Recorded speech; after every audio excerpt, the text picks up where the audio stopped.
In this week's episode, I'm joined by Daisy Morris, social media strategist, community builder, and best-selling author.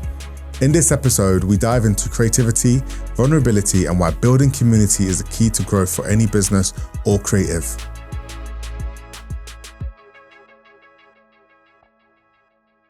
Hi Daisy, welcome to the pod. You've launched a thriving community, you've got a best-selling book, you've worked with major brands. What's been your proudest moment so far? I really love this question. I was actually asked recently when I was lecturing at a uni and hadn't really thought about it for ages. I think quite a lot of the time as founders and freelancers, you kind of forget to pause and like reflect on what's worked, what hasn't, what you're feeling good about. And I think a couple of years ago, if you'd have asked me that, I'd have said maybe the book or like a big brand campaign. But a student asked me and it kind of like, it actually like choked me as I was talking about it because I hadn't realised how much it's changed. And I can't necessarily pinpoint an exact moment. I'd say it's an amalgamation of lots of little moments where I've seen the direct impact of building a community and how it's affected other people, and watching the evolution of people that have maybe come to a co-working day and been super introverted and quite nervous and anxious to then go on and collaborate with people in the group and start businesses. And just, I'm not saying that I'm solely responsible for that, but like just seeing the like micro moments that aren't necessarily like measured by big brand or revenue, or it's just the connection, which was always the pursuit of why I do what I do. I have experienced loneliness myself. I know what it feels like to feel disconnected from a community. So seeing the purpose come to life in lots of tiny little glimmers that all build up to one thing, I think, it's completely changed. And being asked that a few weeks ago, I really noticed that. And I was glad that you asked me that today, because I think it's really important to recognise it is a lot of the time little things. It's not big accolades that are 100%. Actually, the really great things. 100%. It's one of those things like when you are, building and you're moving forward, you sometimes forget that it was just all about having fun and those moments. And I think recently when people have been asking me that question, I've just been saying, being able to help my parents, being able to like do what I want when I want. Like, it's like you may not have all the resources, but taking that, that's the win. Like being able to do that for 10 years, it's like, that's the win. Honestly, like the freedom, the flexibility, being able to help other people, they're not necessarily like in the hustle manuals and the narrative we see about like scale, sell, and it's so much of what we're told is success and ambition is financially driven. Yeah. And actually it's, for me, success is like, how do I feel? And exactly as you've said, like being able to do what you want to do, help people around you, that is such a win. Yeah. Look, it's not without a shadow of doubt that your success online has definitely impacted a lot of people. I've been a super fan of the carousels you've made, the amount of time I've saved carousels. I know there's lots of stuff, but the carousels in particular have been things that have helped me and my business, help different people I know. And the impact that you're talking about, I can definitely attest to. A lot of small business owners are trying to have impact, are trying to, when they're taking time to make content, make it make sense. How have you been able to make meaningful connection in a digital world? I love that question. I think something we forget a lot with social media, because everything is so public, we feel like it has to be polished, and we think about ourselves so much in our content, when actually it's the we versus me approach, and thinking like, what does someone take away from this beyond the point that I'm making? How does this help somebody? But also something I advise every business, doesn't matter what size, is being in constant dialogue with the people you're trying to reach. And quite often businesses are like, email marketing's not working anymore, or I go in for an audit and I'm like, when was the last time you properly spoke to people? Or like, beyond reading social media comments, what are you doing to gauge where people are really at? And I think I have a WhatsApp group, I host monthly co-working days, I host lots of events, I collaborate with other creatives. I am constantly talking to people in my community. So I have a really good understanding of emotionally and mentally, like where people are at, what they're struggling with, what they're inspired by, and that informs so much of my work. And I think that's why it resonates, because people see themselves within it. And I think for any brand or business or founder, it's really important that you have those pathways to conversation, and it's not just a one-off, let's host a focus group once a year and see where people like to shop from. It's like you need to understand their wants, their beliefs, what their mission is, what their goals are in life, and be on that journey with them. So I think for me, it's like really understanding people. Yeah. What role does community play in helping you move away from failure? I think for a long time, like rejection is such a big part of entrepreneurship and like life in general. Like whenever I'm teaching at unis, I'm like, you will be rejected at some point in your career, probably multiple times. I get rejected all the time. And I used to take that really personally because I used to find it embarrassing. Like if you didn't get the opportunity or the thing you were really excited about didn't happen in the end. And so I used to deal with it alone a lot. But I think there's something really special about embracing rejection or failure or things that don't go right. And I did a content series a long time ago where I was like, times I thought the world was going to end and it didn't. And I shared what I'd failed at and what I learned from it. And there's actually like real peace in shared failure. And I think opening up about it, and obviously like some things burn really hard and you're not going to go write a LinkedIn post about it. I get that. But I think just owning it and embracing it, but also getting really clear on what you've learned from that and being really honest with yourself, like what didn't work out?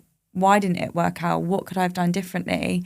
Being honest with yourself and the people around you. So I think, yeah, it's less about sitting with that and feeling embarrassed about failure and actually just, recognizing how can I improve next time and sharing with other people as well, because we spoke about pep talks and needing that reassurance. Sometimes you just need someone to say like, get over yourself and get back up and go out there. Like stop wallowing in self-pity, like you're going to be fine. Absolutely. Have you ever shared any of your failures online? And do you have any advice for any founder or any leader who's listening to this who's umming and ahhing around how to approach a situation or how to tell their story, especially when it comes to things that may not have gone right? Yeah, I have. I'm like pretty honest and transparent about stuff that doesn't work out, just because I think it's important to have transparency in the industry, and also like I don't want people to feel like I've got this huge glossy shiny business, because that's just not reality. It's not life. So I personally, and that approach isn't for everyone, but I'm quite comfortable in sharing, not all the time, but sometimes I'll share when things don't work. I mentioned that I did a content series, times I thought the world was going to end and it didn't, where I shared accidentally sending the wrong email to 300,000 people on a mailing list and sending an entire menu range to print with a typo in it, and like just things that are like human error, but it happens. I think it's fine to share, providing that you recognize how you would fix it next time. It's almost like I would never just share, this has gone wrong, woe is me, and kind of just dump stuff on people. As long as I can go in and this is what I did wrong, but here's how I'd fix it. Here's the advice I'd give to you if you find yourself in a similar situation. I think people go to social media and they want to take stuff away from your content, whether that is to be entertained, to connect with you, to learn from you. So I always make sure, if I am sharing stuff that has gone wrong, and this applies for founders, if you have made a mistake and you feel like you want to share it, or maybe like your customers are annoyed because you haven't delivered what you say you're going to deliver, as long as you don't go on a rampage and start blaming your suppliers and kind of like complain about it and bring that kind of flustered energy to the space, I think it's really important to just share like, this is what we're going to do to fix it, or this is what we've learned and this is what we're doing next time, so that people can recognize you've seen the growth in that failure. Yeah. And I think people are typically quite forgiving, like depending on obviously the how extreme the situation is. But yeah, I don't think that we should vulnerability bait people. And what I mean by that is, here's some terrible things going on in my life to gain engagement, which does happen on LinkedIn, and does happen in certain spaces. But if you feel like there's value in your failure, I'm all for it. Yeah. Personally. Big thanks to Hiscox for supporting this podcast. Whether you're a sole trader, scaling a startup, or running a growing enterprise, Hiscox Business Insurance could protect you if the worst happens. Their policies are built around your business to protect you from the real risk you face every day. Head to hiscox.co.uk/business insurance to learn more. It's a tricky one for sure. But I think, as you said, nailing the why you're making the story and understanding what you're comfortable with, because when something's on the internet, it does live forever. Totally. You can delete the post, but people have seen it. That is it. And also... But there is power in telling the story. It puts you in rooms and situations where you will never even imagine. Totally. And I also think, like, obviously different businesses have different communication styles and they'll have different crisis strategies. I hope everybody listening, actually, I would say, just on as a build on that, is to have a crisis strategy. If you have a team, or, well, even if you don't have a team, know how you will respond if something goes wrong in the world politically. Like, what do you speak about? What don't you speak about? How do you communicate if something is going wrong? And almost have that as part of your social and content strategy and how you deal with crisis publicly. Because I've worked with big companies before. Something's gone horribly wrong. We've tried to get something out to address it, and it has to go through so many people for sign off. By the time the apology is out, too late. So have a crisis strategy as well for anything that's like a severe failure. But everyday failures, if you feel, value in sharing, go for it. No, it's not easy. And it's something that, if you chip away at it, the audience and the community are always going to tell you. You've recently opened up an IRL space. How's that going? Really good, actually. I say it was an impulsive decision. When I was like 16, I remember going to Berwick Street Market when I was a college student. I was studying fashion, and I bought loads of like scrap material, and I bought this print magazine and I brought it home. And I remember looking at the images, and like my daydream about like making it and being cool was having my own photography studio. And it's always been like this little seed in the back of my mind. And then life happened, career. And then me and my partner went away in the spring and just had a full digital detox, went to this cabin. And I was like, I feel like I'm ready now. And I feel like people need it now more than ever. And I just wanted a space outside of algorithms that people could create, connect and get inspired. Viewed a place, we came home on the train on the Sunday, viewed a place on the Monday, lease was signed by Friday. And I didn't overthink it at all, just did it. And I think because I never did it, the intention was never for it to be like a huge money maker. It's just something I feel really passionate about.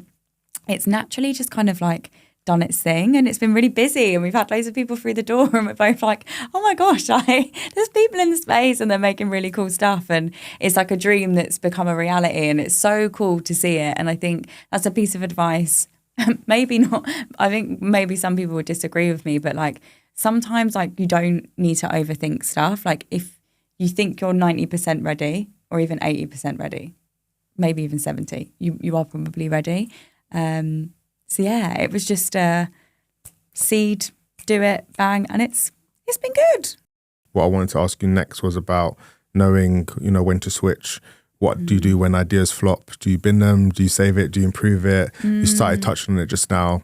I can imagine a lot of people right now in business might be going through a hard time, and it might be time to go, do we just stick at it for a bit longer, or do we just switch it? So do you want to maybe talk on it a little bit more? Yeah. I think it's really important, if you really believe in something, to give it all you've got. And if it is draining you and it's making you feel helpless and adding loads of stress to your life, and you've given it your all and you know that I don't have much fight left, that's worth thinking about. But if you've got an idea, maybe people don't buy it at first, but you really believe in it and you've got the drive to push it forward 100%. And I think sometimes it's not necessarily the product or the idea, it's how we're communicating it. And communication can always be adapted. Social media posts can always be optimized and delivered in different ways. So can words and stories and advertising, and how you put your point across in a sales pitch. Like that can all be altered and changed. But if you really believe in the original pursuit, I think like keep going. Yeah. And also that's where feedback is so unbelievably important. Like again, I spoke about my WhatsApp group that I have. That's been one of the best things I've done for my business, because even like I've launched a new content series called Original Line Bike Material, where I just zip about on a line bike and just talk about like cultural and community commentary. And the series is rubbish actually, and there's so much I need to do to it, and that's fine. I believe in that form of delivery and I really like the content series. But I just put it in my WhatsApp group and I got loads of really great constructive feedback that I'll now take on. But I'm like, I believe in this series and I think Lime are going to sponsor me. Like, you heard it here first. That's like, it. but I'm like, I have to believe that. If I didn't believe in it, I wouldn't bother, I'd ditch it. But I think if you really do believe in the idea, if you feel strongly about it, but it's not working, feedback and just try some different routes, optimize the way that you're telling stories or delivering it or communicating it, however you're doing that. But yeah, if you believe, keep going. Keep going. As a creative and again, as entrepreneurs, the to-do list never finishes. Yeah. Is there a process or framework you go through to kind of like make decisions between signals and noises, or, you know, what is a priority, what's not a priority? Yeah, I think getting really clear on what is the most important thing for me to get done this week. So at the beginning of the year, it's something I teach as well when I'm on like incubator programs, is to look at your sales cycle. So January to December, and this will change because life changes and the world changes, but having like quite a clear overview of like what's Q1 focus, Q2, Q3, Q4. What are the big tasks? What are the micro tasks? How do I break that down into weekly tasks? And then if you're in the week, if I'm going way off track and my priority stuff is falling behind, but I'm getting distracted by line bike stuff, I know that the line bike stuff needs to wait. So I think it's like getting really clear on what is driving towards the bigger picture ultimately, but also doing the creative stuff if that brings you joy. But also like be really realistic with what you can deliver. Like I started the line bike thing and I was getting so stressed because I was like, I want to do this once a week. And there was a week, I kid you not, 3 times I tried to get on a line bike. One time it started absolutely hammering it down with rain and like the speaker was getting all wet, the microphone was getting all wet. The second time I tried 4 different line bikes, the pedals were broken, the thing you put your phone in was broken. And the third But time... you stayed resilient. I did it. But I realised once a week is probably not going to happen, because I think I probably spent about 3 hours that week just trying to find a line bike and like film in the rain.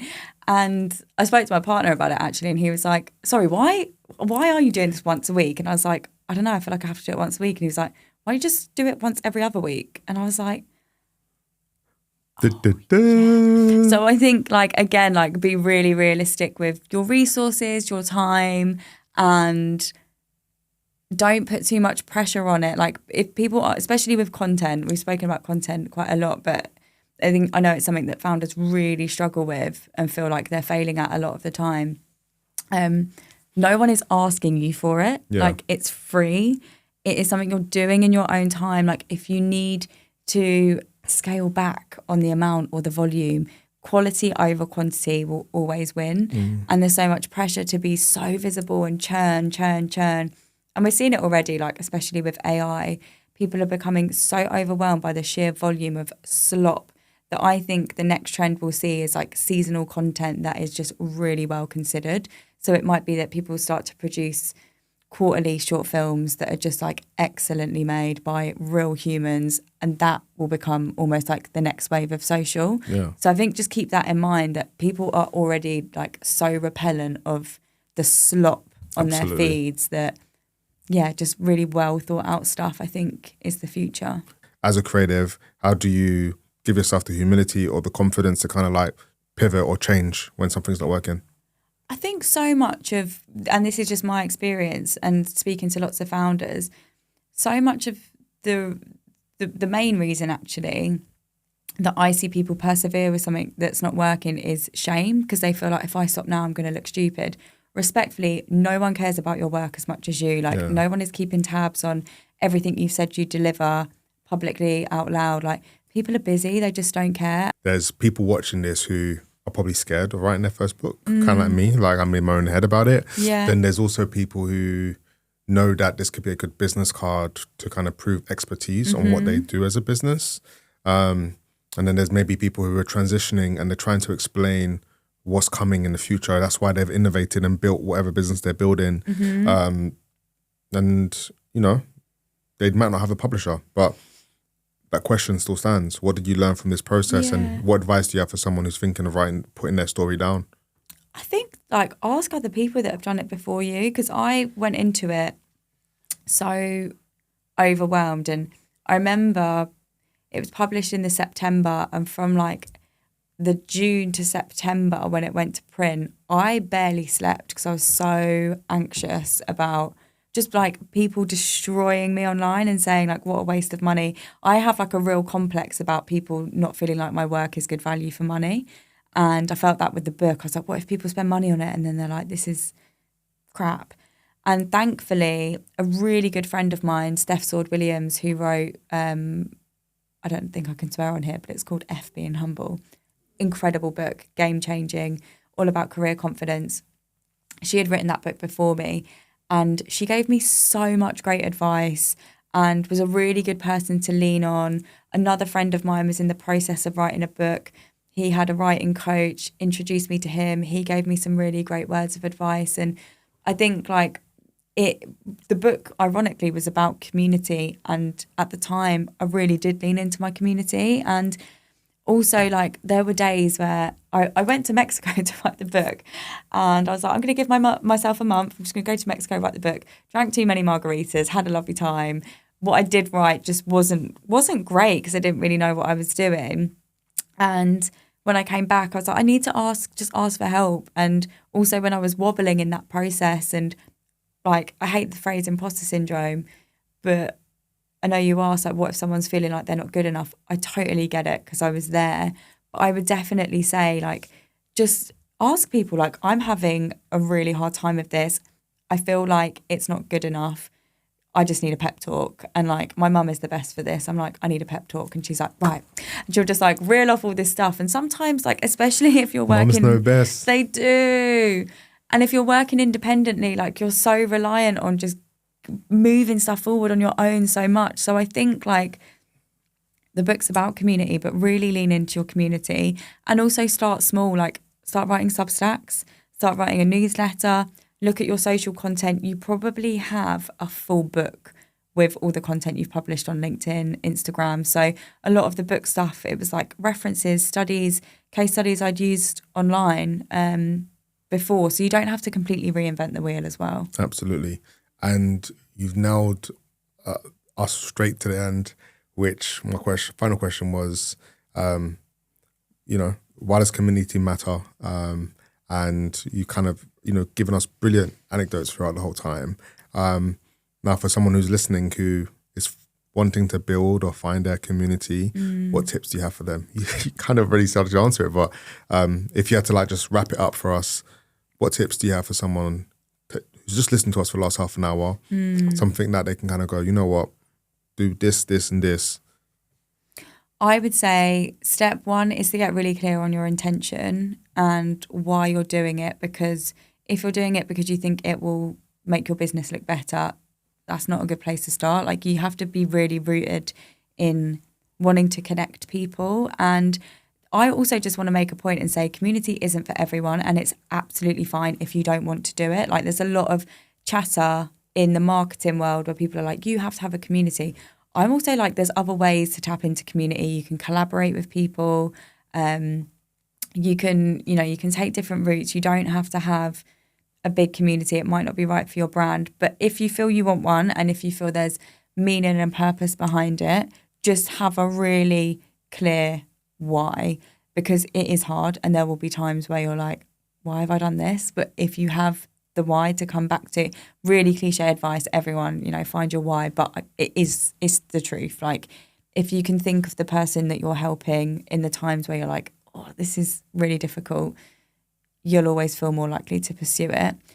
And then the mistake I see people make is they're like, I'm going to launch a WhatsApp group or a Slack group, but that's not how people actually want to be contacted within their community. So find out how people would like to hear from you, whether that is an in-person event every month, whether that is being part of an intimate WhatsApp group, whether that's maybe an email list instead. But don't just go and spread yourself thin across loads of channels because someone on LinkedIn has told you that you need X, Y, Z. Really like do some feedback. We spoke a lot about feedback loops today, but ask people how and where. And don't be afraid to reinvent the wheel. Like if you start a WhatsApp group, people aren't engaging, they're dipping out, you might want to look at a different way to chat to people. And then finally, just make sure you enjoy it. Like life and work and even community like often feels really serious because we've attached so many metrics to everything we do and everything has to have an ROI. And if you don't enjoy the work you're doing, especially when it comes to community, because community isn't transactional, especially in the beginning, it's like you're really earning people's trust and getting to know them and build connections. You've got to love it because it's graft. It's not building social media audience is easy now, but building a community, whole new thing. So yeah, finally, most important thing, like make sure you enjoy it and make it fun and collaborate and connect and yeah, make it joyful. I love joy. Yes, That's it. We love joy. You've been watching the Small Business Sessions Founder Fells podcast, brought to you by Enterprise Nation in collaboration with Hiscox. Big thanks to Hiscox for supporting this podcast. Whether you're a sole trader, scaling a startup, or running a growing enterprise, Hiscox Business Insurance could protect you if the worst happens. Their policies are built around your business to protect you from the real risk you face every day. Head to hiscox.co.uk/business insurance to learn more. Don't forget to rate, review, and subscribe wherever you get your podcasts, and we'll see you next time.